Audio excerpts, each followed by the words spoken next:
1998. And the PDP we had was an all-inclusive party until the recent event that saw my exit from the party. At the level of my state, the division started there. And I approached the national for a solution. This never came.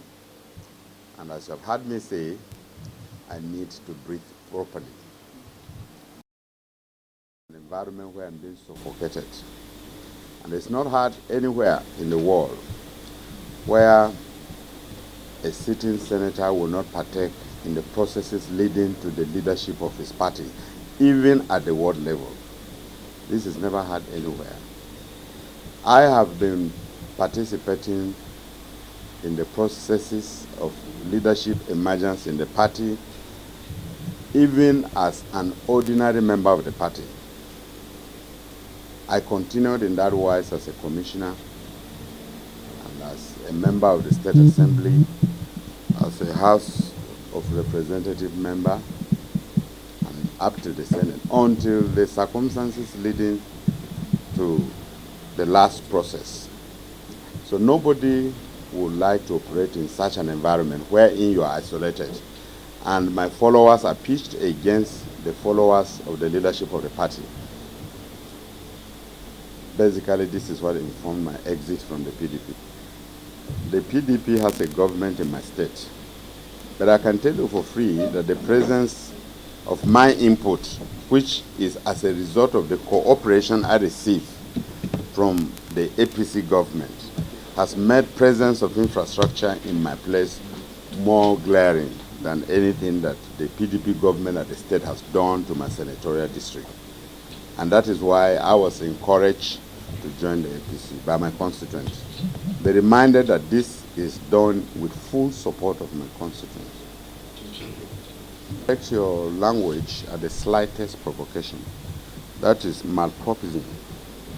You have not known what are the circumstances surrounding the provocation. Was it a slight provocation? No, it's not you. No, I agree. I'm going to come to that. Now, having said this, I want to suggest or proffer that if we want to put an end to this, we must build political parties that are premised on ideological foundation and trust. When parties are not built on ideology, it makes it very difficult for a party to hold forth together its members. And a party that is built on ideology will have some parameters of operations. There are people in the party whose views must be respected. That is how it is done anywhere in developed democracies. But here you find a senior member of the party being thrown away by somebody you just brought from nowhere. And God used you to bring the person just to enjoy a particular position of leadership. And he turns around and becomes a pharaoh. It becomes very difficult because of lack of ideology. That is why you see there are more of political tourists than real politicians. Because nobody will want to stay in an environment where your views are not respected. And views that could build and bring about coherence, in the party. So this is my suggestion. Nigerian political space must be developed by formations of parties that are built on ideology. Well, you got some areas right, because where you are not relating with the leader of the party, it becomes a problem. It casts an atmosphere of uncertainty about your own political future. Now let me say that politicking is not all about contesting elections. It's about ensuring that right things are done. And why do we join politics, by the way? So that you don't see charlatans play with your future. And that is why we come in. And where I see prevalence of charlatans and sycophants that do eye service, they seem to be holding forth. I need to leave that space because it's not where I belong. If I stay there, they will make a caricature of me. And I think I have put in some years in service that if I allow myself to be toyed around like that, people will laugh at me. Why did you allow it in the first place? So I need to chart a new course. I may contest election. I may not contest election. So the options are open and they are all on the table. So I don't want to be seen defecting because I want to know. There are many options on the table. And like I said the other day on television, you can't tie me to a particular office. I have the experience to contest any available office in this country. And I'm sure you heard Mr. President say so. So I'm trusting God that better opportunities will be available for me to put in my best so as to build a democracy that will be premised on the foundation of ideology. Did you discuss with General T.Y. Danjuma on this new move? And what is the relationship between you and T.Y. Danjuma? General Danjuma is the father of not only Taraba State, he's also a father of nations. He's among the elder statesmen we have in the country.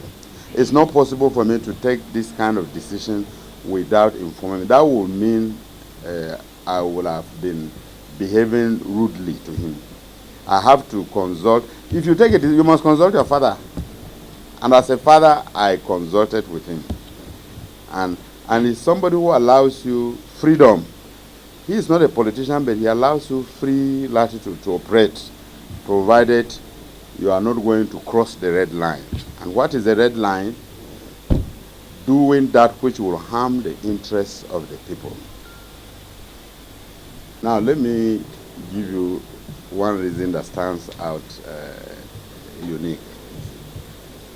My state is controlled by the PDP, and the equation is such that in every state where the governor is, he becomes the leader of the party. And I see a terrible spirit of hate and envy that I cannot withstand. So I had to leave. Now, why APC? Because I mentioned key projects that the government of APC had executed in my senatorial district. I mentioned the construction of a bridge across the river Ibi. I mentioned the completion of the Kashimbela Dam project. And I mentioned a 44-kilometer road that is constructed from my community that links my local government headquarters. The PDP, which has a government in my state, cannot point out any visible project in the state. So you can see why the entire senatorial district are solidly behind me in this decision. Of his question, why do I think I will not be choked in the APC? The APC has no government in my state. So I'm convinced beyond reasonable doubt that nobody will choke me there. Are you following? Yeah. Nobody will. In fact, they are all keenly waiting for me to come, as you could see today. So they are all happy. My colleague in the APC Senator who will have been here with me in this briefing, I actually left before him. And I'm sure for this door that is locked, maybe he came here and then saw it was locked. Otherwise, he would have been here. So they are all happy to see me in their midst. That I can assure you. And definitely, by the grace of God of heaven, we are going to change the narrative in the state. They know that there is huge division between me and the leadership of the party at the state. And so if I am isolated, I don't participate in the party activities, and yet I sit in the leadership of the party in the National Assembly, I'm not being consulted on anything about the party way back home. If that is not division, then I need a better language for that. And I need a new lexicon that would define that relationship between me and the party at the state. I said to my brother who said, I didn't mention whether there was division. While I stood up, I stated clearly that there is division between me and the leadership of the party in the state. And the governor is the party leader. He plots his cronies to take decisions that are not favorable to me. I have supporters. And prior to the 2019 election, he had worked hard to ensure I didn't come to the Senate. But because he is not God, I found my way back here. So I have my own people, he has his own people. If that is not division, then maybe I will speak in an Okrika language. The person won't look at you as a threat. Even in your family, among your children, one of them looks as if you love the other more than him. So the narration changes. Every human being is a threat to another person. So that shouldn't be a reason for concern. Thank you, sir. Thank you very much.